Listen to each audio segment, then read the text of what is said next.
le baptême du Saint-Esprit. D'autres verront l'éclosion des dons de l'Esprit dans leur vie. Certains seront baptisés de l'Esprit, se mettront à parler en d'autres langues. Alors c'est pourquoi, mesdames et messieurs, chers frères et sœurs dans le Seigneur, nous devons suivre les séries ou la série d'enseignements qui va être dispensée avec un cœur disposé. Amen. Alors le thème de ce mois, vous recevrez une flamme, le Saint-Esprit. Alors j'aimerais dans un premier temps que nous puissions lire Actes des Apôtres, le chapitre 1, le verset 8. Nous lirons ce texte et on y reviendra bien après. Alors, donc, j'aimerais en cette soirée que nous étudions ensemble d'abord certains concepts. Nous ferons l'étude de certains concepts, à savoir l'esprit, l'étude du consolateur, la promesse du Saint-Esprit, si le temps nous le permet, la personnalité du Saint-Esprit, et parlerons aussi des caractéristiques essentielles du Saint-Esprit en tant que personne, et si le temps nous le permet, de l'œuvre du Saint-Esprit dans la vie chrétienne. Alors, donc, nous allons y aller pas très vite, très doucement, de manière à ce que nous puissions comprendre ça. Donc, ma feuille donc se décline comme suit, et nous partirons très doucement. Alors, donc, nous allons faire la lecture dans Actes des Apôtres, chapitre 1er, verset 8. Mais vous recevrez une puissance, le Saint-Esprit, survenant sur vous, et vous serez mes témoins à Jérusalem, dans toute la Judée, dans la Samarie, jusqu'aux extrémités de la terre. Alors, ça, c'est le texte de base. Je l'ai dit, nous allons d'abord faire l'étude du concept. Pour aller dans l'étude du concept, nous allons lire le prochain verset, le psaume 33, le verset 6. Le psaume 33, le verset 6. Les cieux ont été faits par la parole de l'Éternel, et toutes leurs armées par le souffle de sa bouche. On va lire encore le psaume 104, le verset 30. Psaume 104, le verset 30. Je vous prie d'être très rapide de l'autre côté. Tu envoies ton souffle, ils sont créés, et tu renouvelles la face de la terre. Et nous pouvons aussi voir qu'au début de la création, dans le livre de Genèse, la Bible déclare que l'Esprit de Dieu faisait quoi? Se mouvait au-dessus des eaux. Dans notre version, vous verrez, on vous parlera que le souffle de Dieu était en train de se mouvoir au-dessus des eaux. Nous comprenons là que, même au début de la création, l'Esprit était à l'œuvre. Donc, parler du Saint-Esprit n'est pas seulement un phénomène de nos jours. Mais parler de l'Esprit, on en voit aussi dans l'Ancien Testament. Et même à la création, Dieu parlait déjà du souffle de l'Esprit. C'est pour vous dire que quand on parle du mot esprit, esprit en grec, ça veut dire pneuma. En grec, pneuma, qui veut dire le souffle. Qui veut dire le souffle. Alors, l'image du souffle évoque ce qui est invisible, déjà. C'est pourquoi ce qui est esprit, esprit. L'image du souffle évoque ce qui est invisible. Et nous pouvons le voir dans le livre de Jean, le chapitre 3, le verset 8, la technique. Jean chapitre 3, le verset 8. Le vent souffle où il veut, et tu entends le bruit, mais tu ne sais d'où il vient, ni où il va. Il en est ainsi de tout homme qui est né de l'esprit. Le souffle était quelque chose d'invisible, mais on pouvait le sentir. On pouvait sentir le souffle. On pouvait réaliser le souffle dans sa direction. On pouvait le réaliser autour de nous, qu'il y a le souffle mais c'est quelque chose d'invisible. Et pendant la création, l'Esprit de Dieu est en train de travailler également pour emmener à l'existence ce qui n'existe pas à travers le souffle. Le souffle a donné forme à la création. Le souffle a donné forme à tout ce qui existe. Le souffle de l'Éternel. Le souffle de l'Éternel. Et nous allons voir aussi que la pensée du souffle est liée à celle de la vie. Quand on parle du souffle, on fait allusion à la vie également. Vous êtes d'accord avec moi? Le souffle, c'est aussi la vie. La vie, le souffle, c'est aussi la vie. Et nous pouvons aussi voir que l'homme a en lui le souffle de Dieu. Genèse chapitre 2, le verset 7. On va voir ce qu'il y a dans Genèse chapitre 2, le verset 7, très rapidement. L'Éternel Dieu forma l'homme de la poussière de la terre. Il souffla dans ses narines. Un souffle de vie. Et l'homme devint un être vivant. Donc tout ceci, c'est l'œuvre de l'Esprit depuis la création. Et nous voyons le souffle qui donne la vie à l'homme. Le souffle qui donne la vie à l'homme. Sans le souffle, l'homme n'est rien. Sans le souffle, l'homme n'est rien. Et nous voyons comment le souffle de Dieu dans la vie de l'homme est capital. Il a soufflé dans les narines de l'homme et l'homme devint être vivant. Projetons encore Job. On est toujours dans l'étude du concept. Job 33, le verset 4. L'Esprit de l'Éternel m'a créé. On parle toujours du souffle. Vous allez vous rendre compte que le phénomène de l'Esprit ne date pas d'aujourd'hui. Depuis l'Ancien Testament, il y a aussi la présence de l'Esprit, mais sous une autre dimension. D'accord? Il y avait la présence de l'Esprit, mais sous une autre dimension, après la venue de Christ, où ça montait au ciel. Donc, l'Esprit de Dieu m'a créé, c'est Job qui parle, et le souffle du Tout-Puissant m'anime. Le souffle de Dieu m'anime. Donc, si je ne puis me déplacer, c'est grâce au souffle de Dieu. N'est-ce pas? Le souffle du Tout-Puissant m'anime. Le souffle du Tout-Puissant fait que j'accomplisse des choses pour Dieu. Depuis dans l'Ancien Testament, on en parle. Le souffle du Tout-Puissant fait que je ne sois pas un mort, mais que je sois vivant. C'est pourquoi je pouvais dire que le souffle du Tout-Puissant m'anime. Le souffle du Tout-Puissant me distingue parmi les morts. Le souffle du Tout-Puissant fait de moi quelqu'un d'extraordinaire, parce qu'il m'anime. Quand le souffle du Tout-Puissant vous anime, il peut vous prendre d'un point A pour vous emmener à un point B. Parce que le souffle du Tout-Puissant, c'est un esprit qui est comment? Qui est en. Il est très fort, il est en mou. Voilà. L'Esprit de Dieu, c'est un esprit en mouvement. Ce n'est pas un esprit statique, mais c'est un esprit dynamique. Dynamique, c'est ce qui change, n'est-ce pas? Ce qui bouge, ce qui n'est pas statique. Alors Job le dit, l'Esprit de Dieu m'a créé, et le souffle du Tout-Puissant. Depuis l'Ancien Testament, on en parle. L'Esprit est à l'œuvre lors de la création. Et il est aussi à l'origine de toute vie, comme on l'a dit.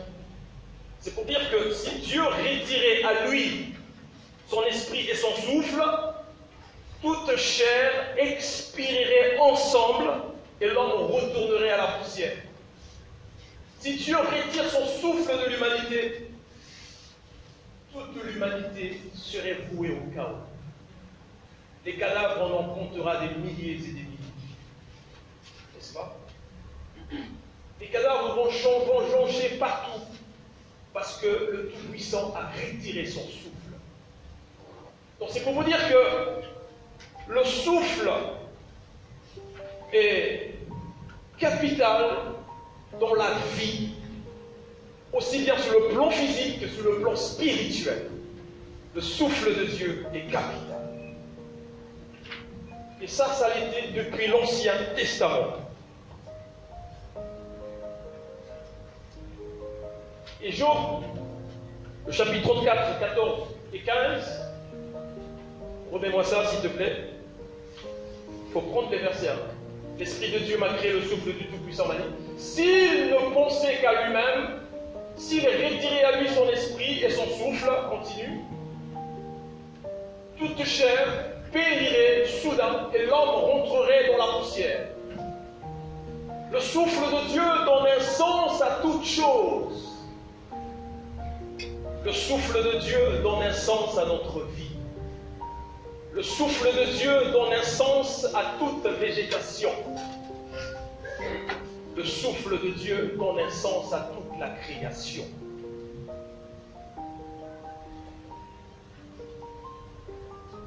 Le souffle de Dieu maintient toute chose à l'existence.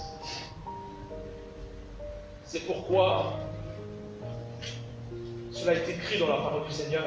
Toute chair périrait soudain et l'homme rentrerait dans la poussière si le Tout-Puissant venait à retirer son souffle.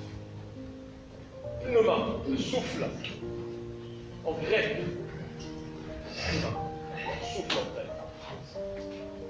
Et nous voyons aussi que dans l'Ancien Testament, de même qu'on y va dans la vision d'Ézéchiel pour rendre beaucoup plus clair ce que je dis. Ézéchiel, le chapitre 37, on va se rendre compte d'un grand phénomène. Vas-y, Oumar. Ézéchiel, le chapitre 37. Toujours on parle du souffle. Ézéchiel, le chapitre 37.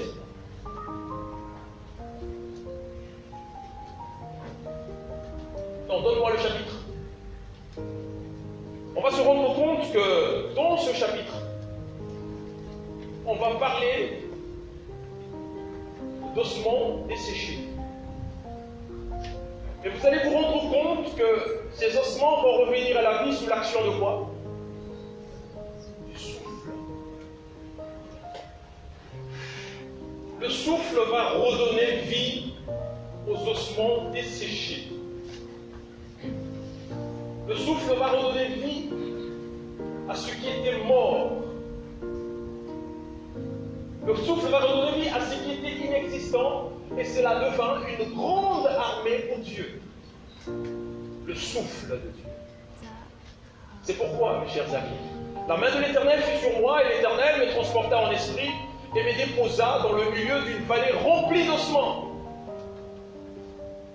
Il me fit passer auprès d'eux tout autour. Et voici, ils étaient fort nombreux à la surface de la vallée, et ils étaient complètement...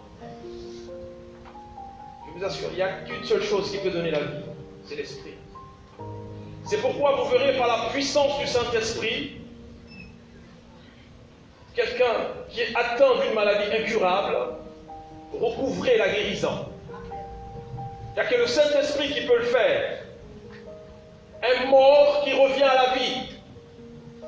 Écoutez, vous savez quand quelqu'un est mort, comme je vais vous donner l'exemple de Lazare. Lazare, il est mort étant comment? Non, il est malade. Il faut se avec moi quand même. Ça c'est simple à trouver. Lazare, il est mort, il était malade. Il est mort. Ça faisait combien de jours? 4 jours. Donc il s'était déjà comment? Ce miracle, il est tridimensionnel. La première dimension, c'est laquelle? Alors, il est tridimensionnel dans le domaine où, s'il faudrait que Lazare revienne à la vie, qu'est-ce que l'esprit doit d'abord faire? Reconstituer son corps. Ensuite, donner le souffle. Et enfin, très bien. On dit presque la même chose, formidable. Mais dans un premier temps, l'esprit doit d'abord reconstituer le corps malade.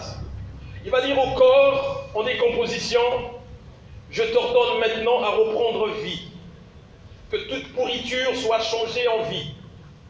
Le corps obéit. Et deuxièmement, l'esprit doit guérir le corps de la maladie qui l'a tué.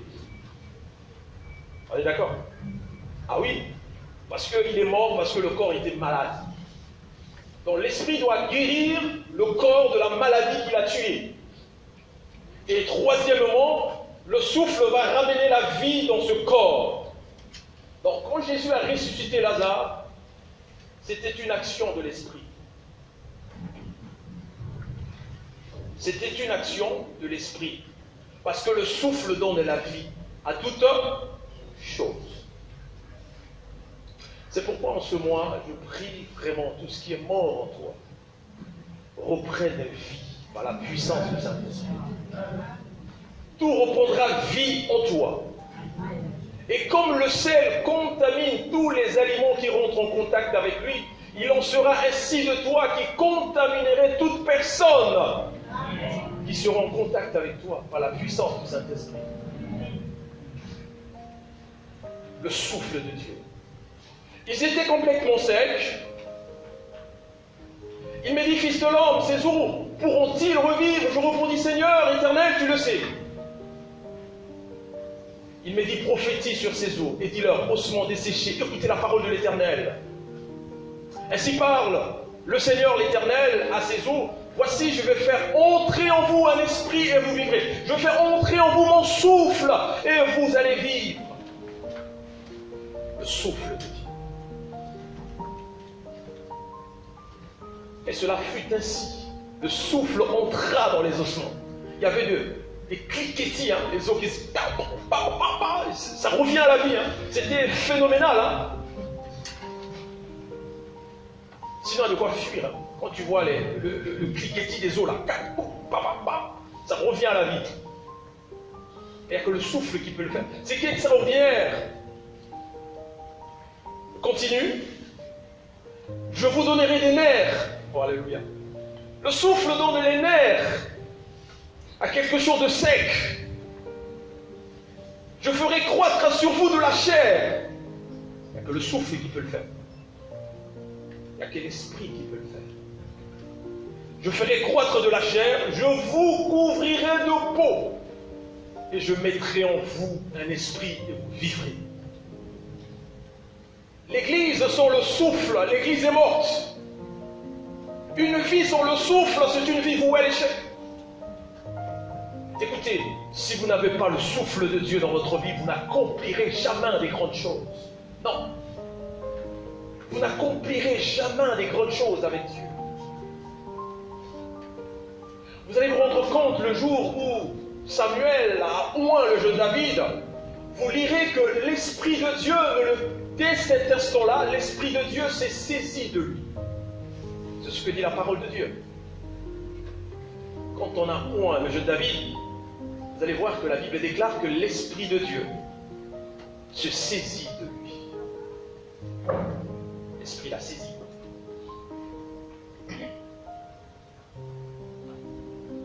Le souffle de Dieu. Vous vivrez et vous saurez que je suis l'Éternel. Que Dieu soit béni.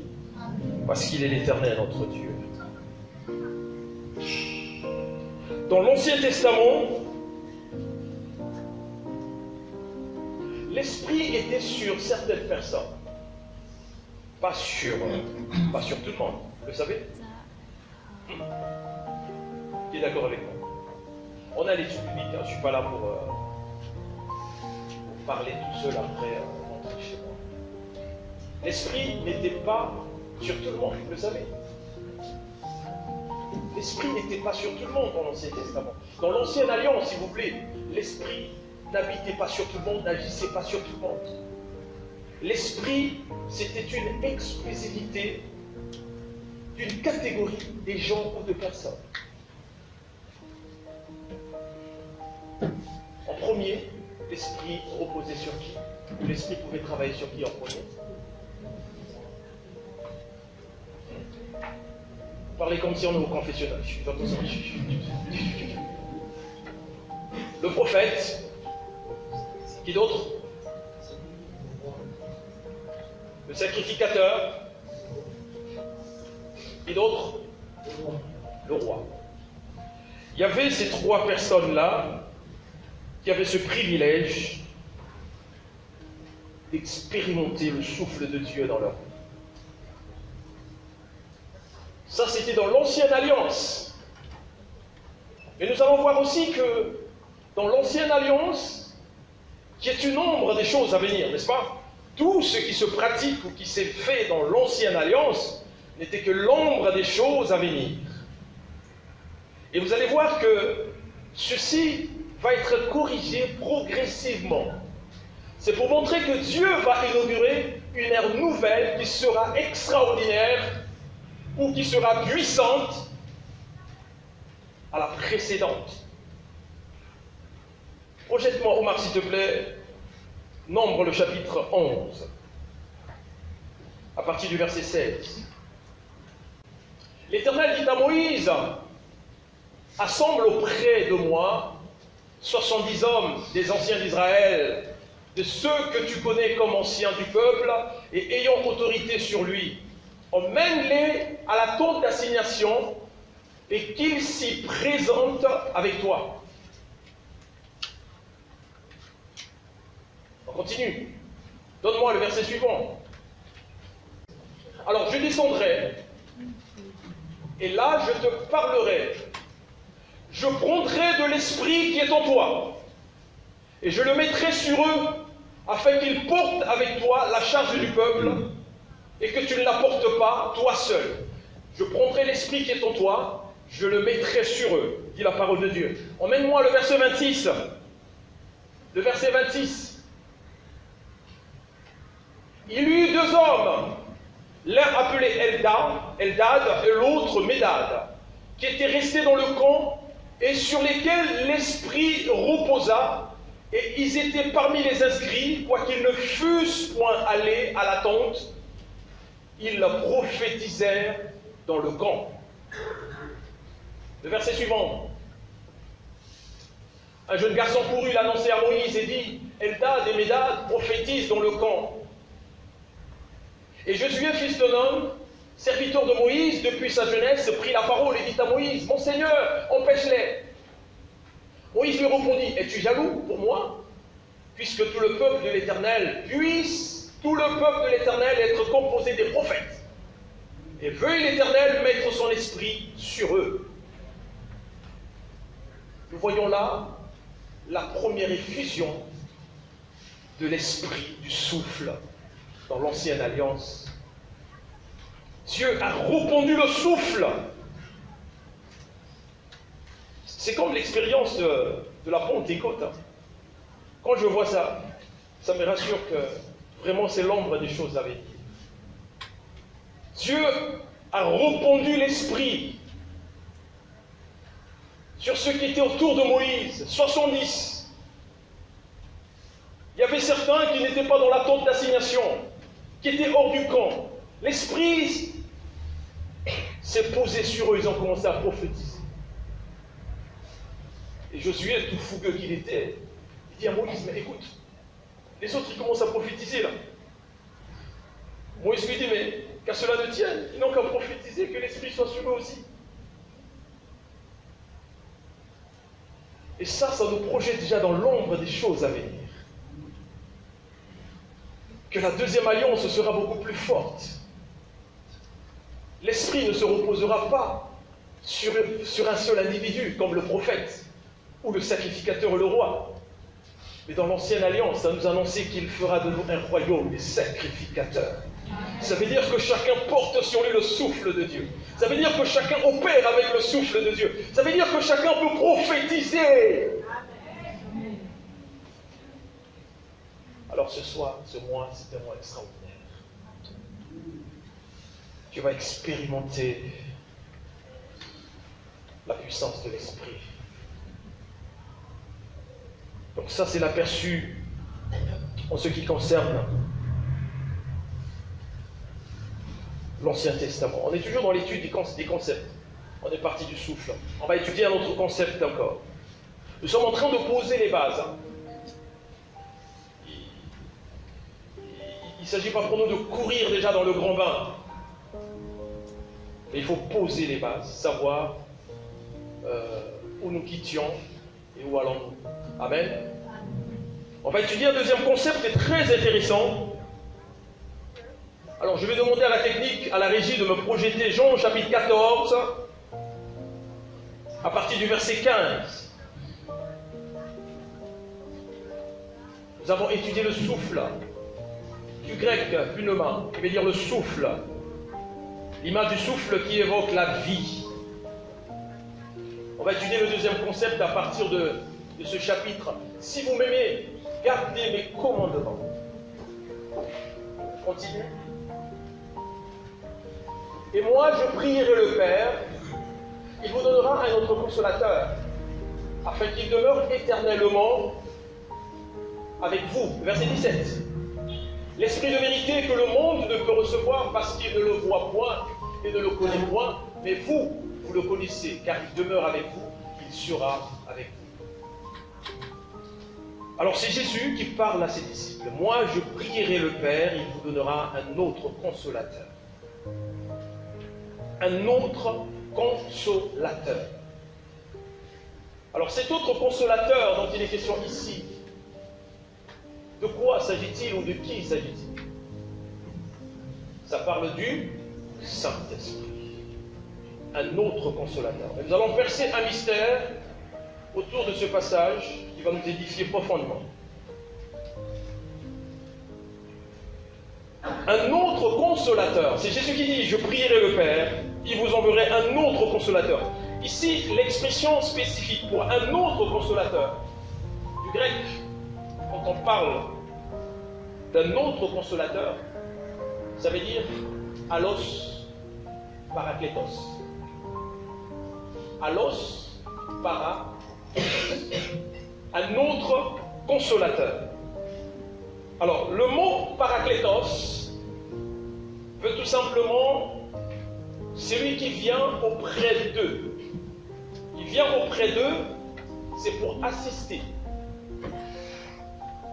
C'est pour consoler. C'est pour fortifier. C'est pour encourager. Parakletos. On dit en français le paraclet. Parakletos. Et Jésus dit, je vous enverrai un autre consolateur, allos parakletos. Donc comprenez que on parle du parakletos, Jésus enverrait un autre qui serait comme un appui pour les apôtres, qui serait comme un soutien, qui serait comme quelqu'un qui les conduirait, qui les fortifierait, qui comblerait le vide que lui aurait laissé. Parakletos. Maintenant, le terme allos veut tout simplement dire un autre, et du même genre que vous. C'est-à-dire un autre de la même espèce, un autre de la même nature. Il voulait leur dire que je vous enverrai le consolateur, c'est-à-dire je vous enverrai un autre, mais de la même nature que moi. C'est ce verset qui soutient que Christ est le Saint-Esprit. Est-ce que quelqu'un comprend ce que je dis? Et nous allons nous rendre compte encore. Il me semble que Jésus promet ici aux disciples, celui qui viendrait après lui prendrait sa place, il sera en eux et avec eux.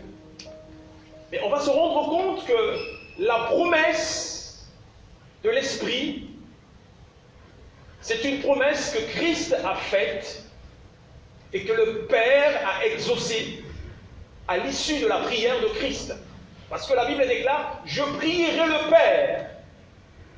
Remets-nous le verset, s'il te plaît. Le verset 15. Et moi, je prierai le Père. Je prierai le Père. Il vous donnera un autre consolateur. Je prierai le Père. Il vous donnera un autre consolateur. C'est une promesse que Christ a faite et qui a été exaucée par le Père en donnant un consolateur de la même nature que le Christ. Un consolateur du même genre que le Christ.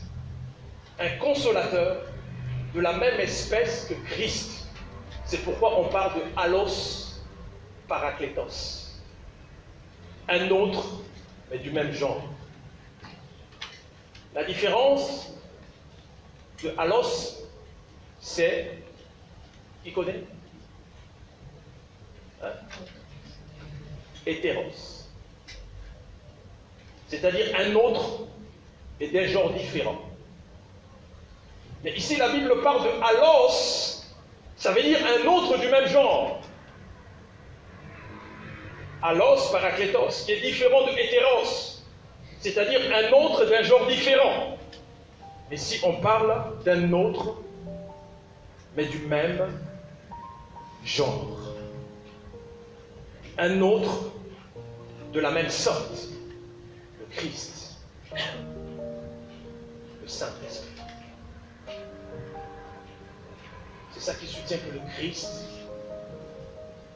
en même temps, est le Saint-Esprit. C'est un allos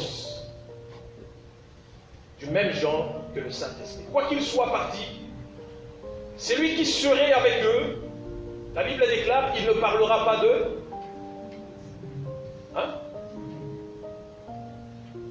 Que dit la Bible? Quand il viendra, il ne parlera pas d'eux. Mais parlez quand même.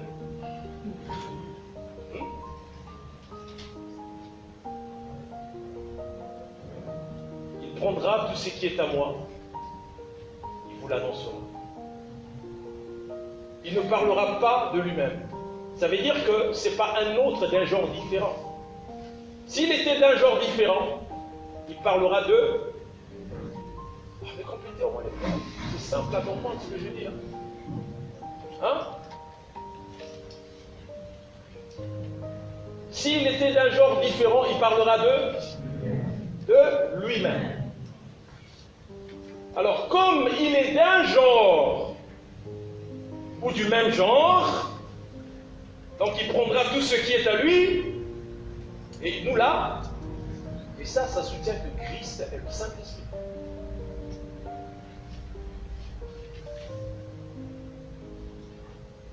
Parce que celui qui vient ne parlera pas de lui-même. Donc il ne s'agit pas là d'un genre différent. Mais il s'agit d'un autre du même genre, Christ.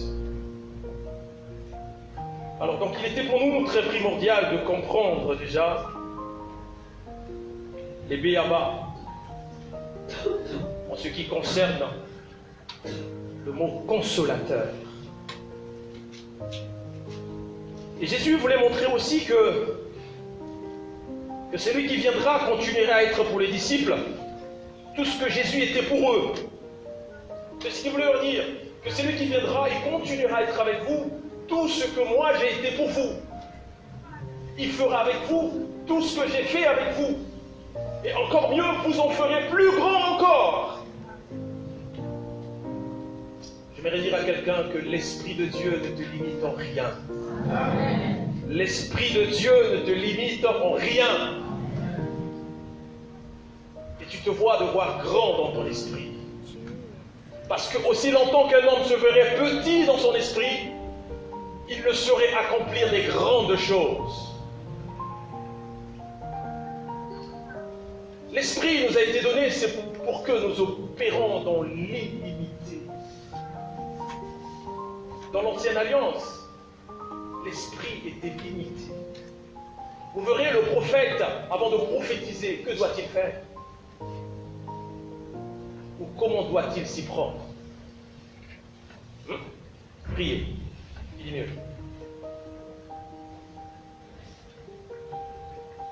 Hein? Oui. Avant de prophétiser, comment doit-il s'y prendre dans l'Ancienne Alliance? Faire appel au Saint-Esprit. Merci d'avoir dit quelque chose déjà.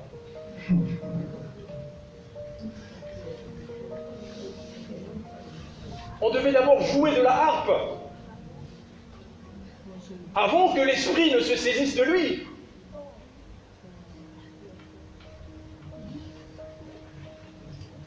On devait d'abord jouer de la harpe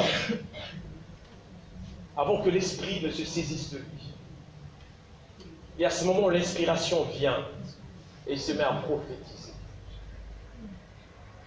Mais de nos jours, l'Esprit nous a été donné de façon illimitée. Dieu parle à qui il veut. Et tes paroles peuvent revêtir le caractère d'Ainsi par l'Éternel. De nos jours. C'est pour vous dire que l'alliance dans laquelle nous sommes, en ce qui concerne les retombées de la puissance de l'Esprit, elle est plus puissante que la première alliance. C'est pourquoi je nous exhorte à ne pas nous méconnaître. Dieu nous a donné la puissance du Saint-Esprit. Un autre du même genre que lui.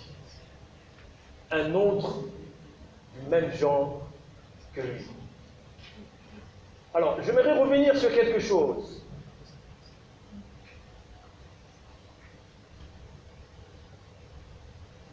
La Bible déclare que Dieu a dit « Faisons l'homme à notre image » dans le livre de Genèse. Ça vous dit quelque chose, non? Et comment définissez-vous l'homme si Dieu dit « Faisons l'homme à notre image » Est-ce que l'homme est un hétéros ou c'est un allos? Comment? C'est un allos de Dieu. Formidable. L'homme est un allos de Dieu. Sur la base du souffle. Nous sommes un allos de Dieu. Ça, c'est bien trouvé. On évolue toujours. Nous voyons que le Saint-Esprit, c'est un équipement que Jésus promet aux disciples. En leur faisant comprendre qu'il faudrait que je parte. Et en partant, je vous enverrai un autre du même genre que moi, qui sera avec vous, qui marchera avec vous, qui va œuvrer avec vous, qui vous rendra capable, qui vous rendra puissant, qui vous rendra fort et qui vous rendra inébranlable. Le Saint-Esprit, un merveilleux cadeau que Dieu nous a donné. Un merveilleux cadeau que Dieu a donné aux chrétiens. Un merveilleux cadeau que Dieu a donné à l'Église. C'est pourquoi, quand une vie est revêtue de l'Esprit, mes chers amis, rien ne peut nous résister. Parce que la Bible déclare, ce n'est ni par la force, ni par l'intelligence, mais c'est par la puissance de mon esprit. C'est par la puissance de mon esprit que vous chasseriez les démons. C'est par la puissance de mon esprit que vous direz aux paralytiques de se lever et de marcher. C'est par la puissance de mon esprit que vous guérirez les malades. Quel privilège! Quel privilège que nous avons de savoir qu'au travers de l'esprit, nous saurons accomplir des grandes choses. C'est un privilège. Il va falloir que l'Église soit consciente de cette réalité de l'esprit que Dieu nous a donné. Ah oui, il faut que l'Église soit consciente de cette réalité. Il faut que le chrétien soit conscient de cette réalité. Et nous allons voir maintenant, toujours dans l'étude des concepts, j'ai voulu qu'on étudie des concepts d'abord en cette soirée, avant de se jeter dans le grand bain. La promesse du Saint-Esprit. Actes chapitre 1, le verset 8. Actes chapitre 1, le verset 8. La Bible déclare, mais vous recevrez une puissance, le Saint-Esprit, survenant sur vous. Vous serez mes témoins à Jérusalem, dans toute la Judée, dans la Samarie, jusqu'aux extrémités de la terre. Vous recevrez une puissance, le Saint-Esprit. Le mot puissance du grec veut dire dunamis. Dunamis, c'est du grec, dunamis, D-U-N-A-M-I-S, dunamis. Du grec, dunamis est traduit en français comme étant puissance, miracle, capacité, force, pouvoir, sens, moyen puissamment capable. Dunamis. Dunamis. En d'autres termes, comme une dynamite. C'est comme on te dit, tu recevras une dynamite. Qu'est-ce que tu vas faire avec une dynamite? Hein? Qu'est-ce qu'on fait avec nous? On fait quoi avec nous? Justement. Une dynamite. C'est comme si tu reçois une dynamite en toi pour dynamiter, pour faire sauter en éclats. Une puissance qui te permettra, au point où, quand tu en es revêtu, on ne peut pas te contenir parce que c'est une dynamite. Ah ben oui, dunamis, pouvoir. Donc, autrement, Jésus dit, vous allez recevoir un pouvoir, vous allez recevoir une capacité de pouvoir opérer, vous allez recevoir un talent, vous allez recevoir un moyen par lequel vous serez instoppable ou inarrêtable. C'est formidable. Quand tu dis vous recevrez un moyen par lequel tu seras inarrêtable. Représente-toi dans ta vie. Qu'est-ce qui t'arrête aujourd'hui? Qu'est-ce qui t'arrête? Qu'est-ce qui t'arrête? Alors ce soir, je voudrais te dire une chose. Que ce qui t'arrête sera renversé au nom de Jésus. Parce qu'en toi réside un pouvoir qui te rend inarrêtable. Un pouvoir qui te rend instoppable. Un pouvoir te rend insaisissable. Quand tu es saisi par ce pouvoir, les limites sont renversées. Quand tu es saisi par ce pouvoir, les esprits fléchissent devant toi. Quand tu es saisi par ce pouvoir, l'on connaîtra ton identité qui tu es.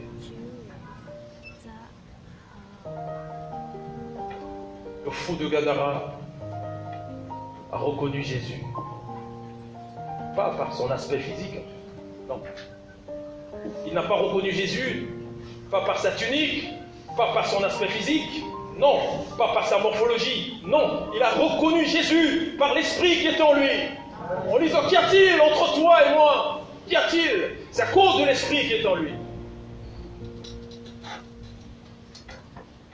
L'on reconnaîtra que nous sommes du Christ par l'esprit qui est en nous.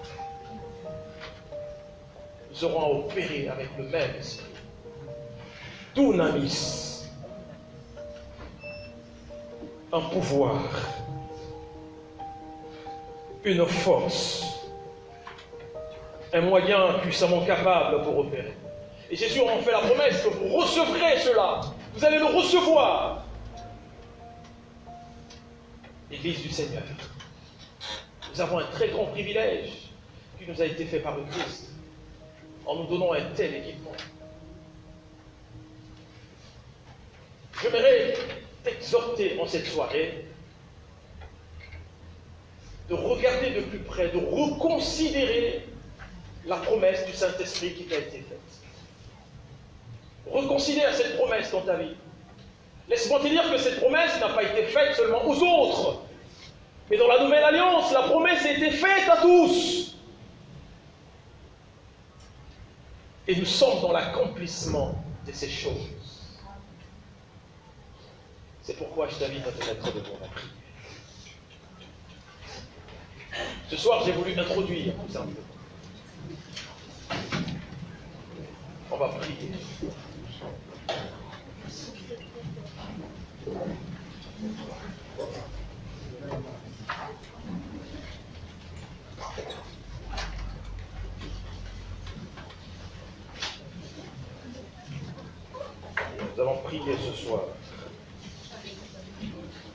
plaît à Dieu, le mardi prochain,